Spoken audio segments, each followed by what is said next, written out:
आज का टॉपिक है जी parametric curves of solutions of linear system.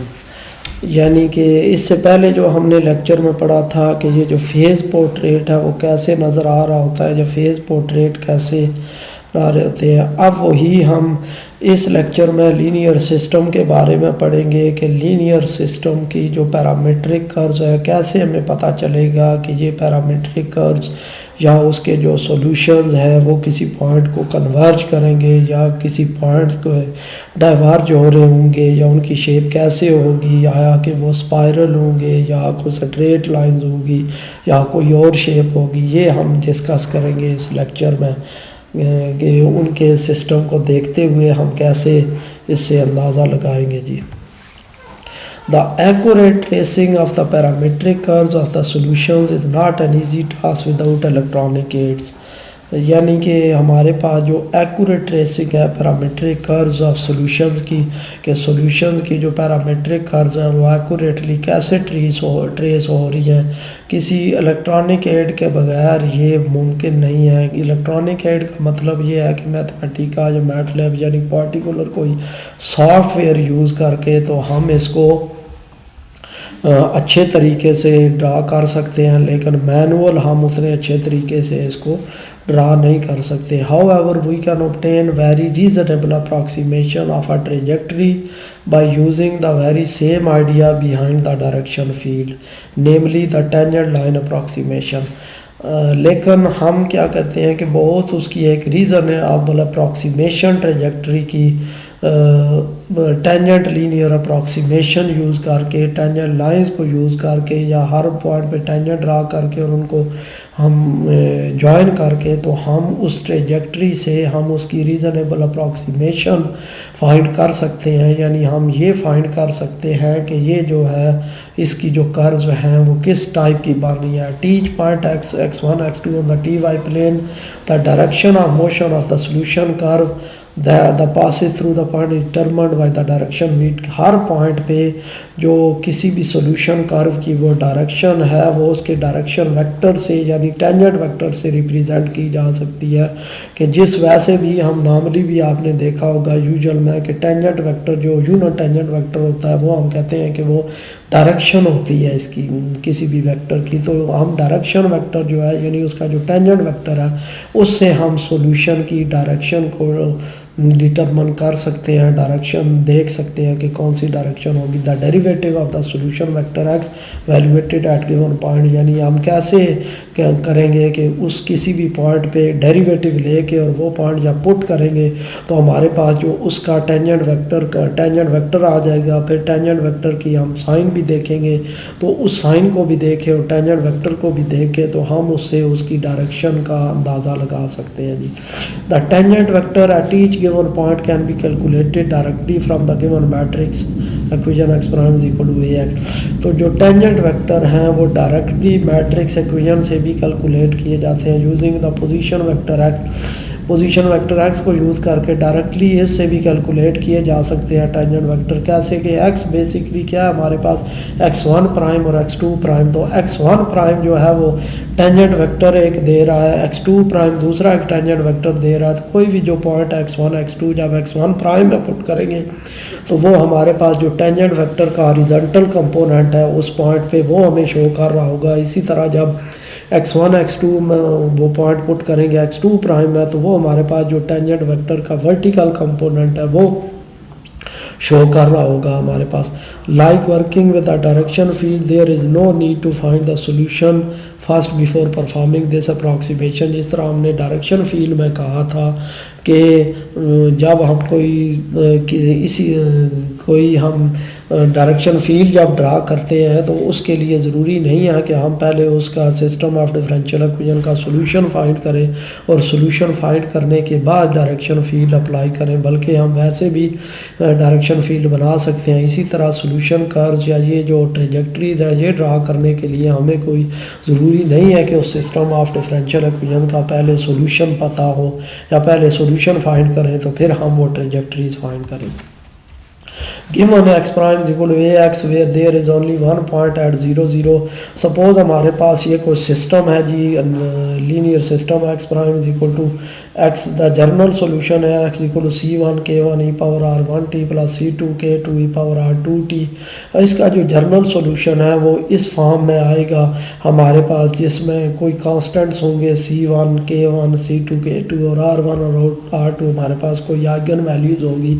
ये बिल्कुल उसी तरह जिस तरह आप देखें, अगर कोई सिंगल इक्वेशन हो x prime is equal to alpha x, तो x prime is equal to alpha x जो सिंगल इक्वेशन है, जब उसको हम सॉल्व करते हैं तो आप देखते हैं कि उसका जो हमारे पास जो सोल्यूशन आता है वो एक्स सी वन इंटू ई पावर अल्फ़ा टी आता है। तो अल्फ़ा यहाँ पे जो भी है वो उसके चला जाता है, हमारे पास अल्फ़ा जो भी है वो उसके एक्सपोनेंशियल में चला जाता है, सी वन को कांस्टेंट इन्वॉल्व हो जाता है।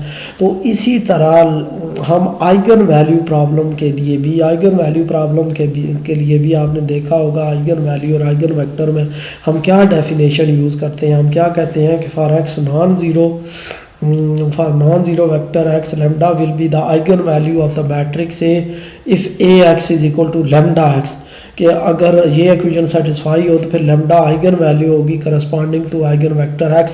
तो ax की जगह पे अगर लैम्डा x रिप्लेस करें तो वो वही फॉर्म बन जाती है जो x prime equal to alpha x की है, सिर्फ ये वेक्टर है और उधर वो स्केलर होता है, कोई एक ही होती है इक्वेशन। तो इसका जो जनरल सॉल्यूशन आएगा वो इस फॉर्म में आएगा x equal to c1 k1 e power r1t plus c2 k2 e power r2t, where one r1 and r2, अब डिफरेंट केसेस हैं r1 और r2 आइगन वैल्यूज़ के लिए।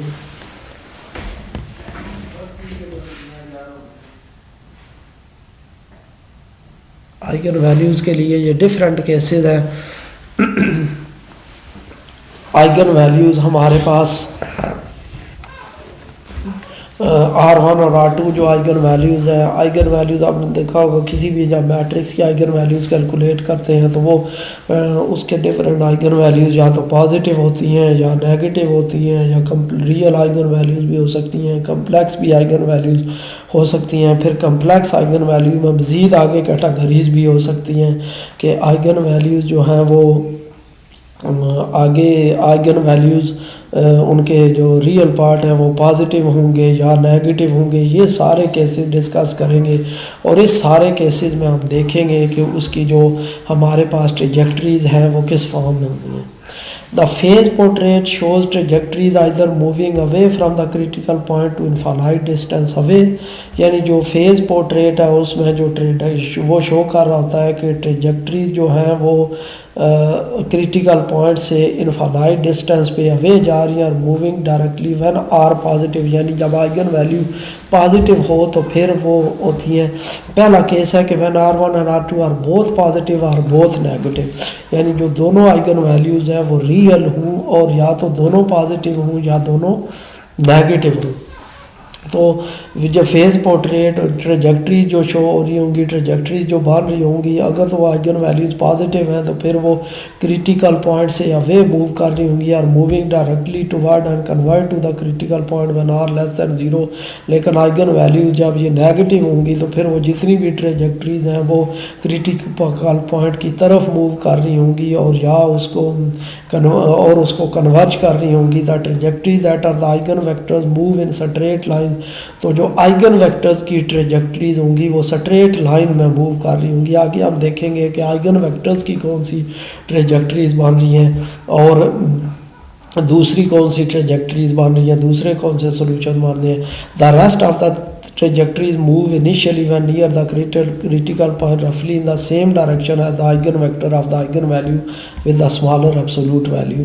तो जो दूसरी ट्रेजेक्टरीज हैं इनिशियली क्रिटिकल पॉइंट के नेबरहुड में रफली उनकी वही डायरेक्शन होती है जो आइगन वेक्टर की डायरेक्शन होती है, यानी अगर कोई आइगन वेक्टर कन्वर्ज कर रहा है किसी क्रिटिकल पॉइंट को तो जो हमारे पास जो ट्रेजेक्टरीज हैं वो भी उसी डायरेक्शन में उसको कन्वर्ज कर रही होती हैं, अप्रोच कर रही होती हैं। Then farther away they would bend toward the direction of the eigenvector of the eigenvalue with the larger absolute value, यानी ये क्रिटिकल पॉइंट की नेबरहुड में ट्रेजेक्टरी जो होती हैं बिल्कुल वो उसी तरह ही होती हैं, यानी उनकी डायरेक्शन वही होती है जो आइगन वेक्टर की डायरेक्शन होती है, लेकिन जब क्रिटिकल पॉइंट से थोड़ा सा अवे जाती हैं तो फिर उसकी जो ट्रेजेक्ट्रीज हैं वो बेंड कर जाती हैं, और बेंड किधर करती हैं, आइगन वेक्टर की जो जिधर होता है डायरेक्शन, उस डायरेक्शन में वो बेंड की जा रही होती हैं या बेंड हो रही होती हैं। The trajectories either move away from the critical point to infinite distance away। तो जो ट्रेजेक्ट्रीज हैं या तो वो क्रिटिकल पॉइंट से इनफानाइट डिस्टेंस अवे जा रही होती है, move toward from infinite distance out, या वो बहुत इनफानाइट डिस्टेंस से वो उसकी तरफ आ रही होती है, and eventually convert to the critical point, और आखिर में वो फिर क्रिटिकल पॉइंट को कन्वर्ज कर जाती हैं। व्हेन आर बोथ नेगेटिव, यानी ये उस केस में होता है जब आइगन वैल्यूज़ होंगी दोनों नेगेटिव होंगी, तो फिर जितनी भी ट्रेजेक्ट्रीज हैं वो इनफानाइट डिस्टेंस से आके तो वो उस पॉइंट पे कन्वर्ज कर रही होंगी। और this type of critical point is called a node. ये जो हमारे पास क्रिटिकल पॉइंट होता है इसको हम कहते हैं नोड, यानी कि ऐसा क्रिटिकल पॉइंट जिसमें दोनों आइगन वैल्यूज़ रियल हूँ और पॉजिटिव हूँ या दोनों नेगेटिव हूँ, यानी या दोनों पॉजिटिव हूँ या दोनों नेगेटिव हूँ, तो ऐसे क्रिटिकल पॉइंट को हम नोड कहते हैं। It is asymptotically stable if r are both negative. तो अगर दोनों आइगन वैल्यूज़ नेगेटिव हों तो फिर ये एसिम्प्टोटिकली स्टेबल होगा, और unstable if are both positive. तो अगर ये दोनों आइगन वैल्यूज़ पॉजिटिव हों तो फिर उसको अनस्टेबल कहेंगे। यहाँ पे मैं आपको एक्सप्लेन कर दूं, हमारे पास 3 टर्मिनोलॉजीज होती हैं। एक होती है स्टेबल, एक होती है अनस्टेबल, एक होती है एसिम्प्टोटिकली स्टेबल। अब हमारे पास ये लास्ट में मैं एक्सप्लेन करूंगा कि एसिम्प्टोटिकली स्टेबल कौन सी होती है, स्टेबल कौन सी होती है और अनस्टेबल कौन सी होती है। यहाँ पे आप देखें तो ये एसिम्प्टोटिकली सिंपल या हम इधर भी वैसे एक्सप्लेन, इधर एक एग्जांपल है एसिम्प्टोटिकली स्टेबल जब दोनों नेगेटिव होंगी। तो अब देखें एसिम्प्टोटिकली स्टेबल इधर खैर देखा जा सकता है, इसमें देखें एसिम्प्टोटिकली स्टेबल का मतलब क्या है कि जितने भी सॉल्यूशंस हैं वो सारे एक पॉइंट को कन्वर्ज कर रहे होंगे, यानी इनफाइनाइट डिस्टेंस से आ रहे होंगे, इनफाइनाइट डिस्टेंस से आके तो एक पॉइंट पे कन्वर्ज कर जाएंगे। इसको हम कहते हैं एसिम्प्टोटिकली स्टेबल। और एक होता है स्टेबल, इसका मतलब ये होता है कि जितने भी सॉल्यूशंस हैं वो सारे पॉइंट को अप्रोच नहीं करेंगे, एक पॉइंट को अप्रोच नहीं करेंगे बल्कि उस पॉइंट की नेबरहुड में रहेंगे, उसको हम कहते हैं कि स्टेबल। इसी तरह अगर जितने भी सारी ट्रेजेक्ट्रीज हैं या सारे सॉल्यूशंस हैं वो क्रिटिकल पॉइंट से अगर अवे जा रहे हों तो हम उसको कहते हैं कि यानी अवे जा रहे हों और इनफाइनाइट डिस्टेंस पे अवे जा रहे हों, फिर हम उसको कहते हैं कि वो अनस्टेबल है। यानी एक स्टेबल, एक अनस्टेबल और एसिम्प्टोटिकली स्टेबल, ये 3 टर्मिनोलॉजीज हैं। मैं फिर रिपीट कर रहा हूँ जी कि स्टेबल का मतलब क्या है कि इक्विलिब्रियम सॉल्यूशंस जितने भी हैं वो सारे सॉल्यूशंस या वो जो ट्रेजेक्ट्रीज हैं उस सिस्टम की, वो नेबरहुड, वो एक जो हमारे पास क्रिटिकल पॉइंट होता है उसकी नेबरहुड में रहते हैं लेकिन उसको अप्रोच नहीं करते, इसको हम कहते हैं स्टेबल। ये आप देख सकते हैं जी हमारे पास ये जो है ये एग्जांपल है एक सिंपल स्टेबल की कि जितनी भी ट्रेजेक्ट्रीज हैं वो हमारे पास जो हमारा क्रिटिकल पॉइंट है उसके नेबरहुड में रह रही हैं लेकिन उसको अप्रोच नहीं कर रही, तो इसको हम कहते हैं कि ये जो इक्विलिब्रियम पॉइंट है या क्रिटिकल पॉइंट है ये स्टेबल है। इसी तरह यहाँ पे आप देखें तो इसको हम कह सकते हैं कि ये एसिम्प्टोटिकली स्टेबल है ये क्रिटिकल पॉइंट। क्यों? क्योंकि ये इसमें जो ट्रेजेक्ट्रीज हैं वो सारी आके तो एक पॉइंट पे मिल रही हैं, एक क्रिटिकल पॉइंट जो हमारा इक्विलिब्रियम पॉइंट है उस पे कन्वर्ज कर रही हैं, तो इसको हम कहेंगे एसिम्प्टोटिकली स्टेबल। इसी तरह ये जो है ये हमारे पास अनस्टेबल है क्योंकि जितनी भी ट्रेजेक्ट्रीज हैं जो इसका इक्विलिब्रियम पॉइंट है वो 0 0 है, तो इक्विलिब्रियम पॉइंट से ये सारी अवे जा रही हैं, तो इसको हम कहते हैं कि ये अनस्टेबल है ये पॉइंट। अब यहाँ पे फर्स्ट केस हमने देखा है जी कि अगर दोनों आइगन वैल्यूज़ पॉजिटिव हों या दोनों आइगन वैल्यूज़ नेगेटिव हों तो फिर नेगेटिव होंगी तो एसिम्प्टोटिकली स्टेबल होगा, अगर दोनों पॉजिटिव होंगी तो फिर वो उस पॉइंट से अवे जा रही होंगी तो फिर वो अनस्टेबल हो जाएगा। अब ये फर्स्ट एग्जांपल है जी। अब फर्स्ट एग्जांपल में देखें तो इस सिस्टम के लिए x prime equal -2x, Y prime equal x - 4y, इसके लिए जितनी भी ट्रेजेक्ट्रीज हैं वो सारी एक पॉइंट पे कन्वर्ज हो रही हैं। तो इसका मतलब ये है कि अगर इन ट्रेजेक्ट्रीज को देखा जाए तो इससे हमें ये अंदाज़ा हो सकता है, इसकी आइगन वैल्यूज़ हमने कैलकुलेट नहीं की लेकिन इन ट्रेजेक्ट्रीज को देख के तो हमें ये अंदाज़ा हो रहा है कि इसकी जो आइगन वैल्यूज़ हैं वो रियल होंगी, पहली बात। और दूसरा, जो दोनों आइगन वैल्यूज़ हैं वो नेगेटिव है, क्योंकि अगर दोनों पॉजिटिव होती तो फिर ये पॉइंट से अवे सारे जा रही होती लाइंस, तो ये सारी इस पॉइंट को कन्वर्ज कर रही हैं। इसका मतलब ये है कि ये इसका जो कोफिशिएंट मैट्रिक्स बनेगा वो कोफिशिएंट मैट्रिक्स क्या बनेगा, -2, 0 और 1 और -4, वो जो ए मैट्रिक्स बनेगा उसकी अगर आइगन वैल्यूज़ कैलकुलेट करें तो वो दोनों नेगेटिव आएंगी।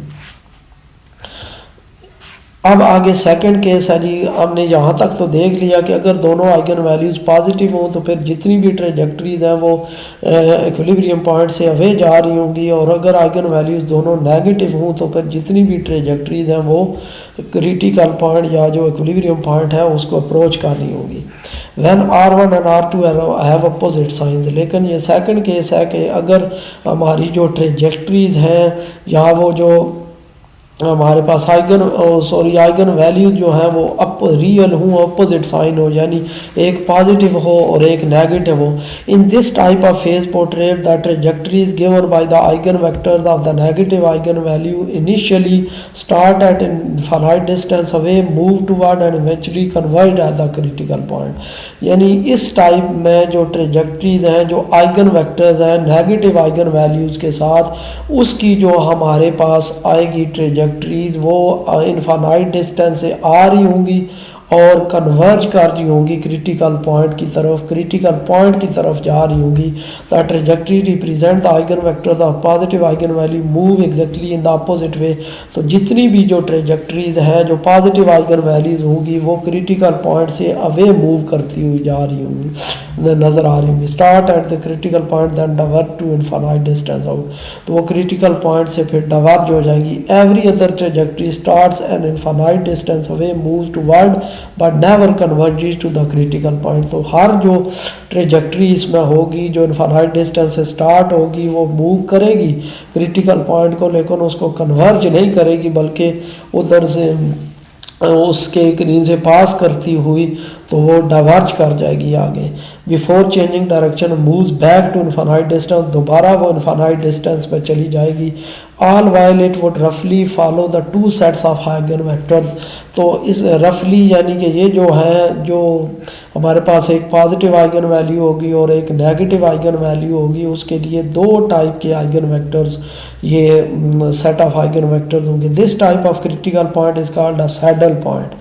यानी ये जो ऐसा पॉइंट होगा जिसमें ट्रेजेक्टरीज एक अगर डायरेक्शन में देखें तो ट्रेजेक्टरीज वो हमारे क्रिटिकल पॉइंट की तरफ अप्रोच कर रही होंगी, अगर दूसरी डायरेक्शन में देखें तो वो ट्रेजेक्टरीज क्रिटिकल पॉइंट से अवे जा रही होंगी, तो इसको हम कहेंगे सैडल पॉइंट, और इट इज़ ऑलवेज अनस्टेबल।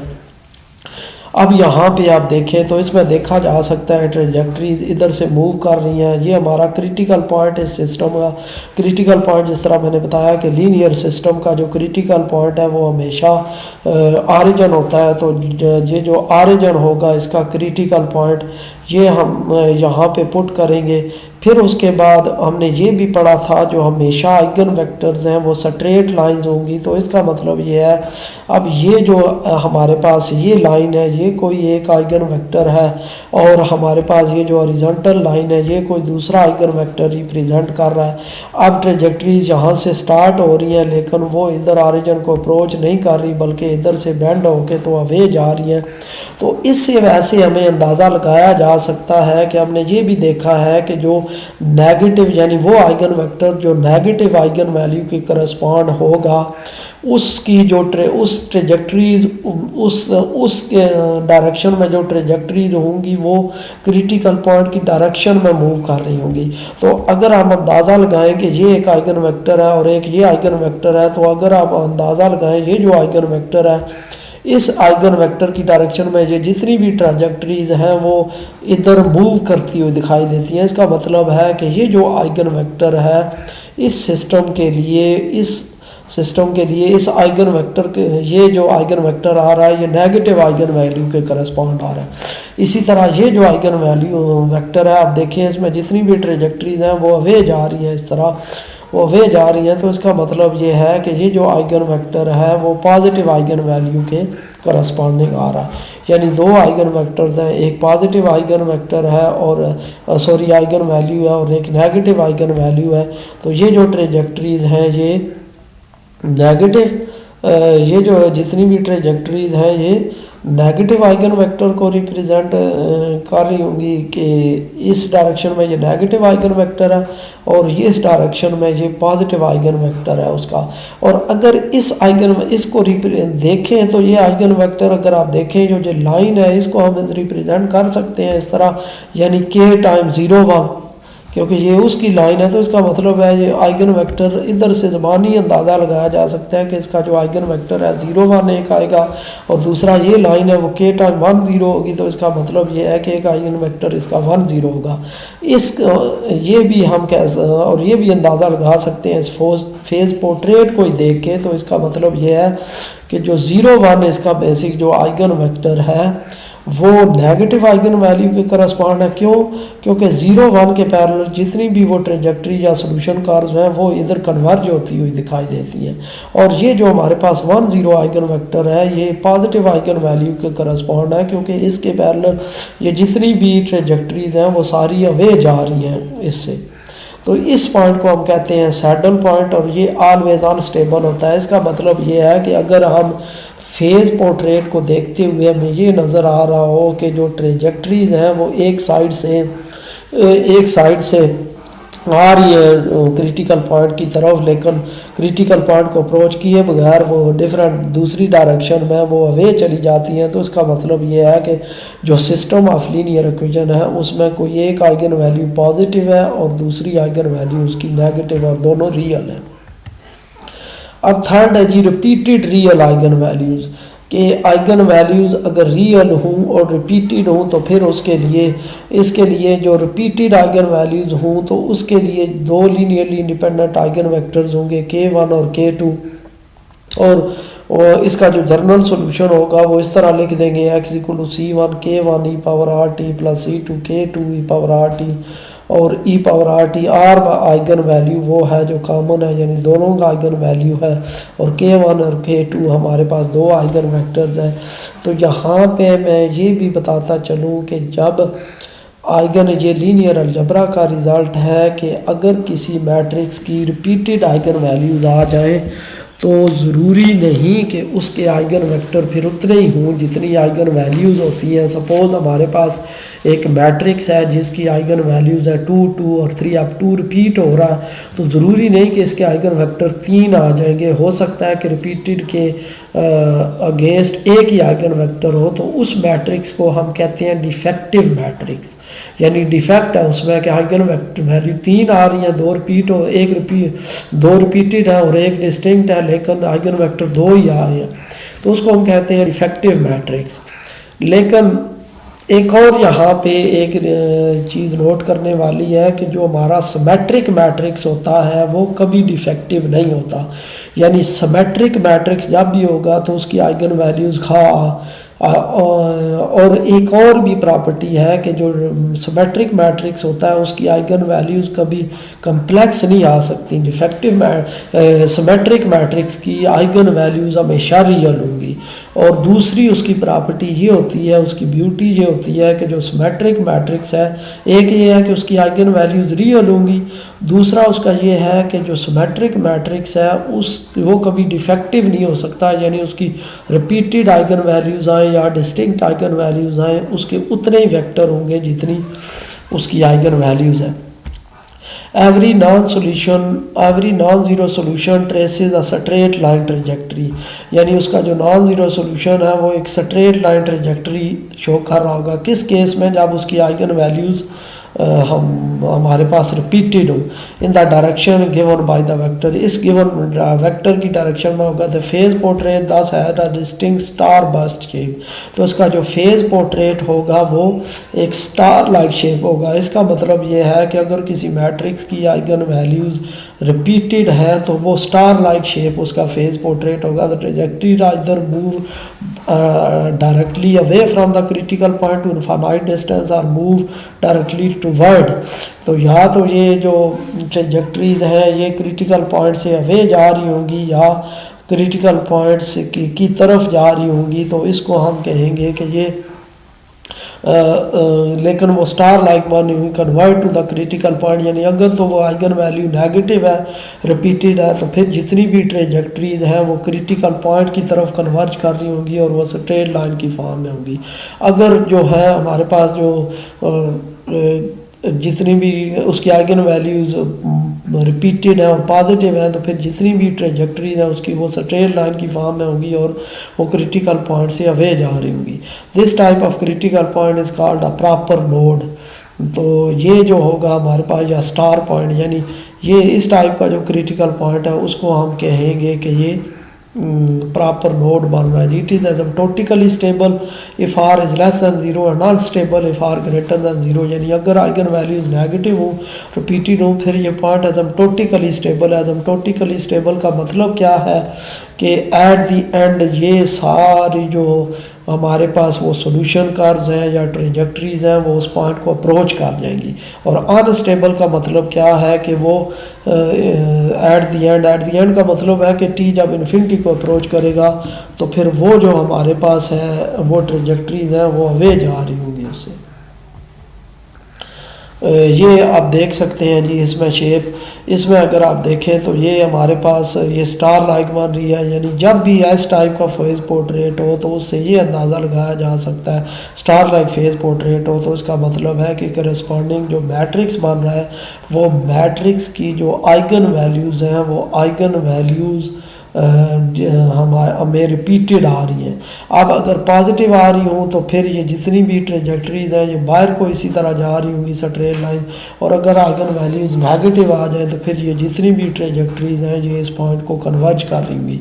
इसका मतलब ये है कि इस फेज पोर्ट्रेट को देखते हुए हम ये अंदाज़ा लगा सकते हैं कि ये जो सिस्टम है x prime equal to minus x, y prime equal to minus y, इसका मतलब ये है कि इसकी जो आइगन वैल्यूज़ हैं इस सिस्टम की आइगन वैल्यूज़ वो eigen values positive eigen values repeated भी हैं और नेगेटिव भी हैं। For case when there is only one linearly independent eigen vector, और इसमें मैंने दो केसेस बताए हैं। एक तो ये है कि अगर एक हो यानी कि एक ही आइगन वेक्टर उसमें आ रहा हो तो फिर उसके लिए लीनियरली इंडिपेंडेंट, तो लेकिन रिपीटेड आइगन वैल्यूज़ हों तो फिर उस केस में क्या इसका सोल्यूशन होगा। Then the general solution is x equal to c one k e power r t plus c two k t power r t plus theta e power A T. तो इसमें general solution इस form में होगा the phase portrait share characteristics with that of a node. तो जो phase portrait होगा वो node के साथ ये करैक्टरिस्टिक उसकी शेयर होगी with only one eigen vector. It is a D generated looking node that is a cross between a node and a spiral point.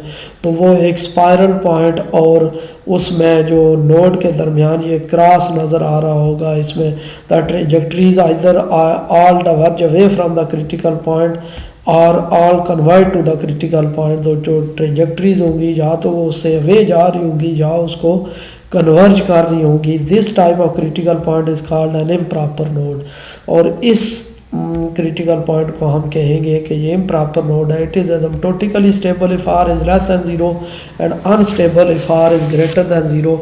तो ये जो होगा पॉइंट ये हमारा इम्प्रॉपर नोड है, यानी जिसमें आइगन वैल्यू पॉजिटिव हूँ, आइगन वैल्यूज़ रिपीटेड हूँ, लेकिन जो आइगन वेक्टर है वो एक लीनियरली इंडिपेंडेंट आइगन वेक्टर बन रहा हो तो फिर उस केस में इसको हम कहेंगे इम्प्रॉपर नोड। और जब ये आइगन वैल्यू इसकी नेगेटिव हो तो फिर वो असिम्प्टोटिकली स्टेबल होगा, यानी सारे सॉल्यूशन उस पॉइंट को अप्रोच कर जाएंगे।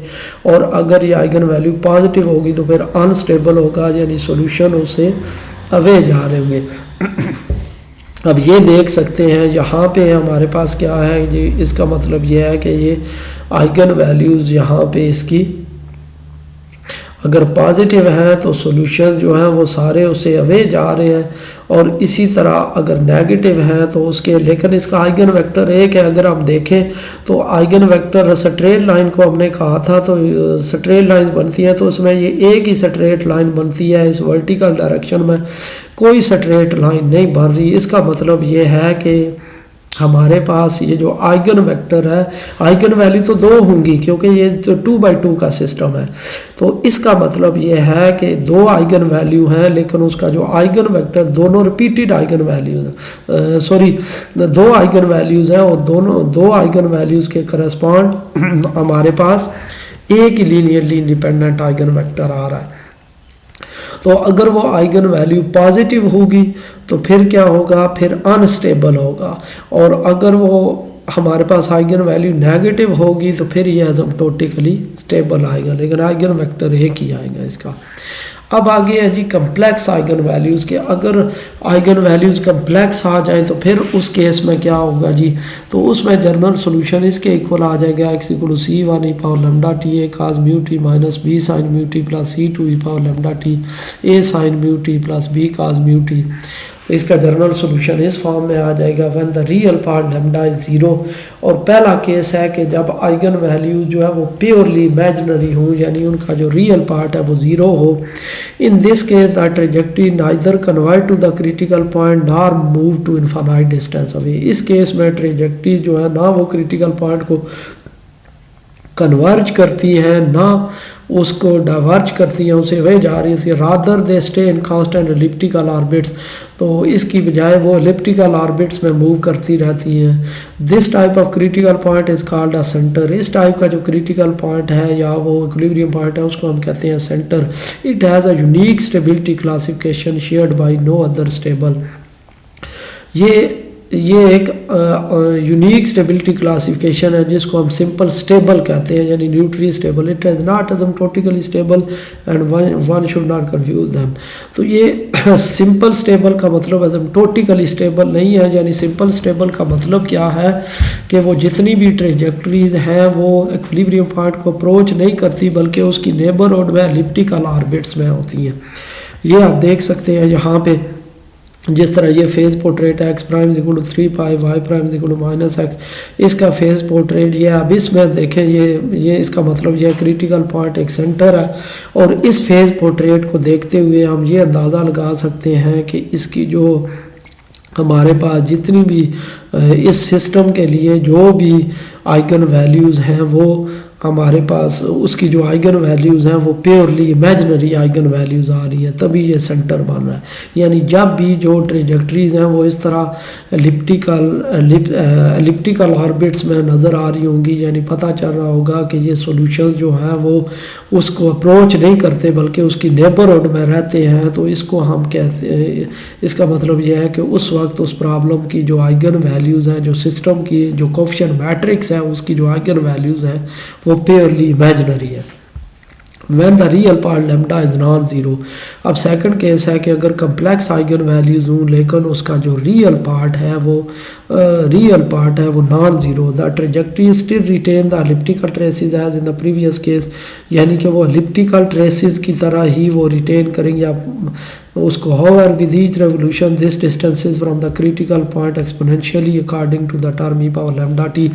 लेकिन उनका जो है पिछले केस में तो ये था कि वो एलिप्सेस इसी तरह बनती जाएंगी, वो बार बार एक ही एलिप्स में मूव करती जाएंगी एक ट्रेजेक्टरी, लेकिन इसमें होगा कि वो मूव तो एलिप्स की फॉर्म में ही करेंगी लेकिन हर दफ़ा वो एक्सपोनेंशियली डिके होती जाएंगी। यानी एक ऑर्बिट कंप्लीट करने के बाद वो एलिप्स जो है वो अंदर की तरफ मूव कर जाएगी, अंदर एक एलिप्स बनना शुरू हो जाएगी, फिर उसके बाद फिर उसके अंदर एक और एलिप्स बनेगी और इस तरह ये डिके होती जाएंगी। बिल्कुल इस केस में आप देख सकते हैं, इस केस में जिस तरह ये अवे जा रही हैं इसी तरह यानी कि इसको हम इस तरह भी कह सकते हैं कि इस तरह हमारे पास एलिप्स बनती जाएंगी और एलिप्स बनते बनते ये डिके होती जाएंगी एलिप्स, या तो इस तरह डिके होती जाएंगी और या इस तरह हमारे पास वो जो एलिप्स है वो डिके होती जा रही है। Therefore the phase portrait show trajectories a spiral away from the critical point, यानी अगर लैम्डा ये आइगन वैल्यू जो रियल पार्ट है वो पॉजिटिव होगा तो फिर ये जो स्पाइरल है ये अवे जा रहा होगा, यहाँ ट्रेजेक्ट्री जो है वो कन्वर्ज कर रही होगी अगर ये आइगन वैल्यू का रियल पार्ट नेगेटिव है। This type of critical point is called spiral point. तो जो इस टाइप का ये क्रिटिकल पॉइंट है इसको हम स्पाइरल पॉइंट कहेंगे। It is asymptotically stable if lambda is negative, it is unstable if lambda is positive. तो ये एसिम्प्टोटिकली स्टेबल होगा अगर लैम्डा नेगेटिव हो और ये अनस्टेबल होगा अगर ये आइगन वैल्यू पॉजिटिव हो। तो ये हमारे पास जो एसिम्प्टोटिकली अब हमारे पास ये जो पॉइंट है, अब यहाँ पे आप देखें तो ये स्पाइरल एक बन रहा है लेकिन अवे जा रहा है। इसका मतलब ये है इस केस में हम ये कह सकते हैं कि जो लीनियर सिस्टम है उसकी जो आइगन वैल्यूज़ हैं वो कम्प्लेक्स आइगन वैल्यूज़ हैं लेकिन उसके जो रियल पार्ट है वो पॉजिटिव है। लेकिन इसी तरह अगर स्पाइरल इनवर्ड हो तो फिर हम कहेंगे कि ये जो हमारे पास लीनियर सिस्टम है इसके करस्पॉन्डिंग जो लीनियर सिस्टम बन रहा है उसकी आइगन वैल्यूज़ कम्प्लेक्स हैं और वो उनके जो रियल पार्ट हैं वो नेगेटिव है। ये सारी उसकी हमारे पास डिटेल है जी। आगे है non homogeneous linear system with constant coefficients, कि अगर नॉन होमोजीनियस लीनियर सिस्टम हो तो उसकी जो ट्रेजेक्ट्रीज हैं या उनका और लीनियर जो होमोजीनियस सिस्टम है उनकी ट्रेजेक्ट्रीज का क्या डिफरेंस आएगा। Now let us consider the non homogeneous system x prime is equal to A x plus b.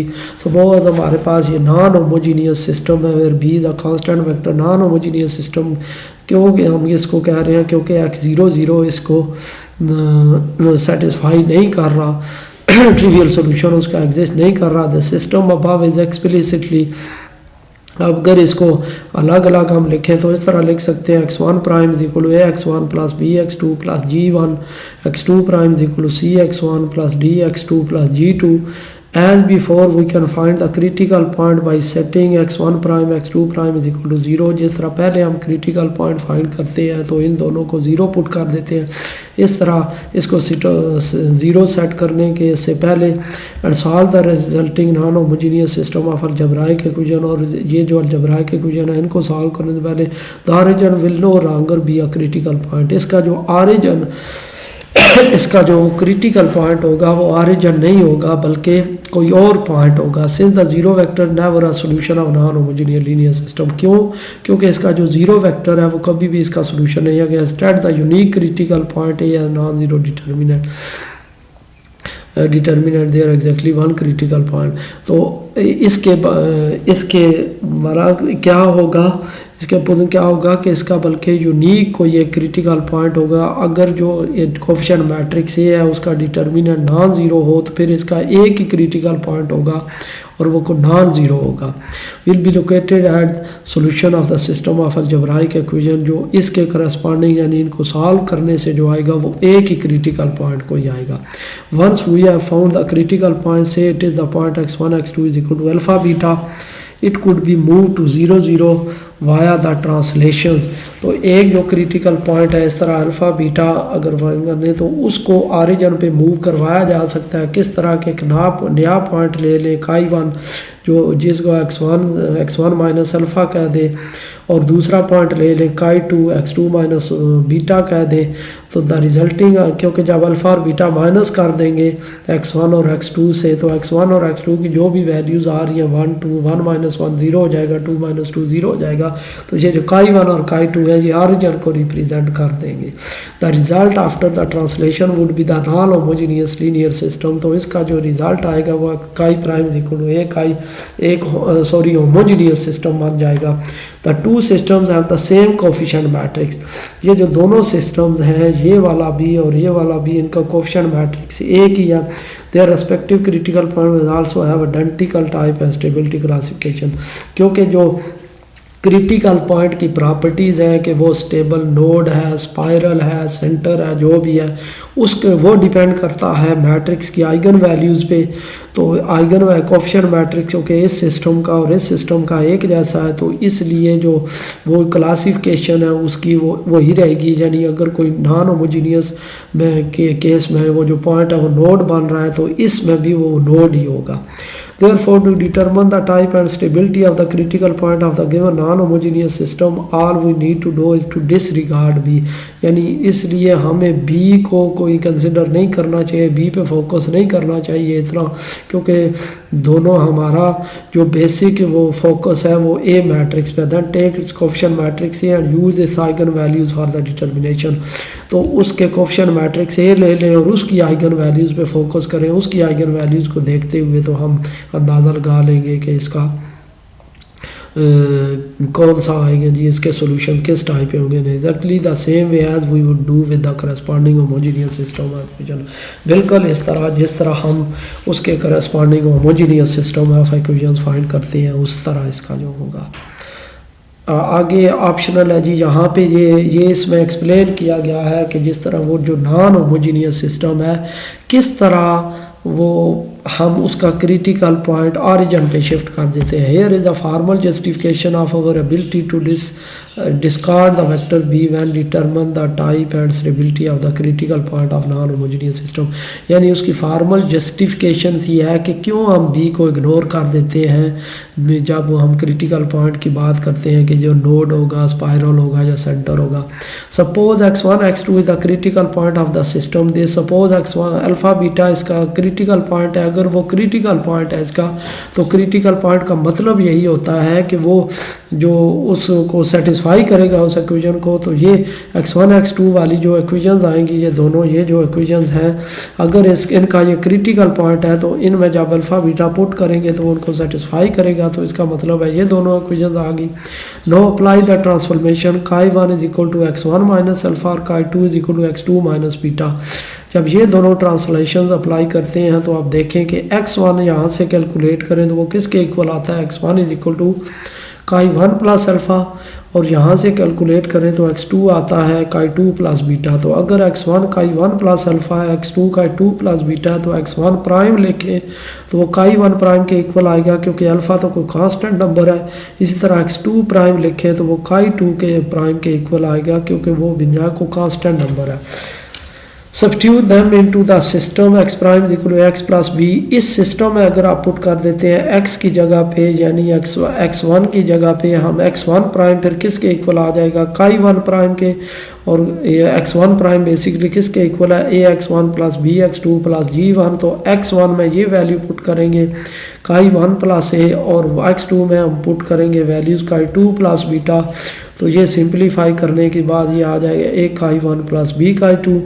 इस तरह x2 prime is equal to chi2 prime आ जाएगा, और x2 प्राइम फिर किसके इक्वल आ जाएगा जी, cx1 plus dx2 plus g2। तो फिर हम इधर जब पुट करेंगे x1 हम ये फाइंड करेंगे x1 chi1 प्लस a, और x2 हमारे पास chi2 प्लस बीटा आ जाएगा।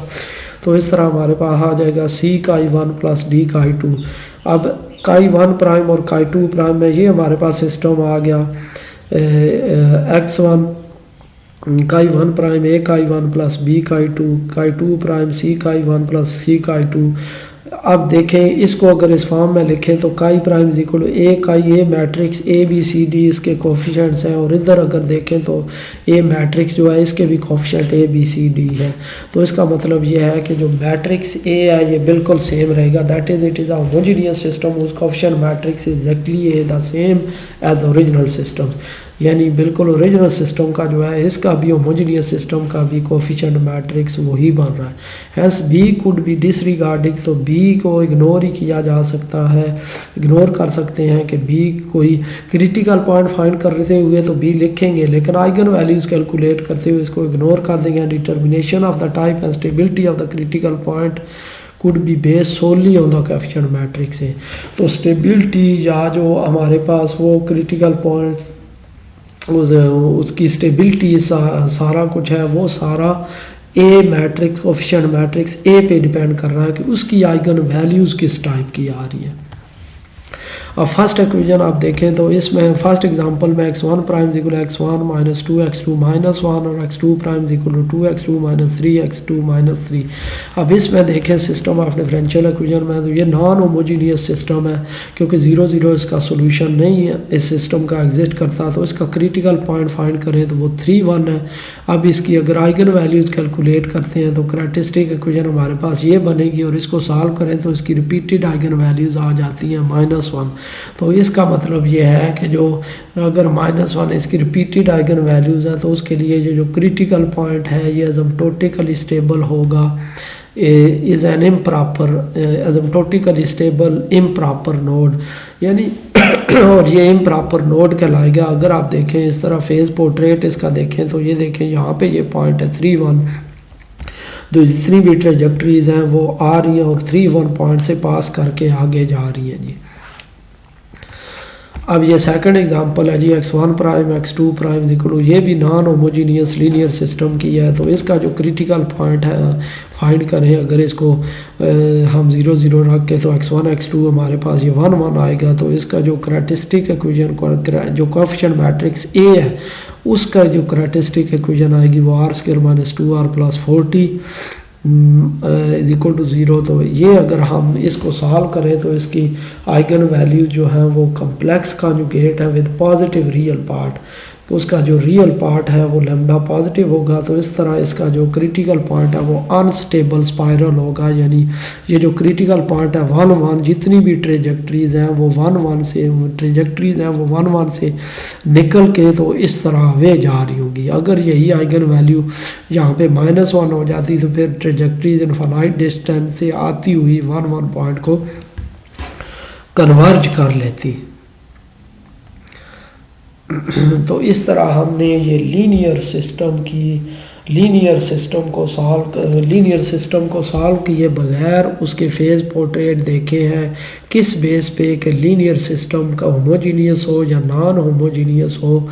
उस केस में उसका जो कोएफिशिएंट मैट्रिक्स ए है उसकी आइगन वैल्यूज़ पे डिपेंड कर रहा है कि उसकी जो सॉल्यूशन कर्व्स हैं, जो ट्रेजेक्टरीज हैं वो कैसे बिहेव करेंगी, आया कि वो स्टेबल होंगी, वो जो क्रिटिकल पॉइंट है वो स्टेबल होगा, एसिम्प्टोटिकली स्टेबल होगा या अनस्टेबल होगा। यानी अगर तो सारी ट्रेजेक्टरीज उस क्रिटिकल पॉइंट को या इक्विलिब्रियम पॉइंट को अप्रोच कर जाती हैं तो फिर हम कहेंगे कि वो क्रिटिकल पॉइंट या इक्विलिब्रियम पॉइंट एसिम्प्टोटिकली स्टेबल है।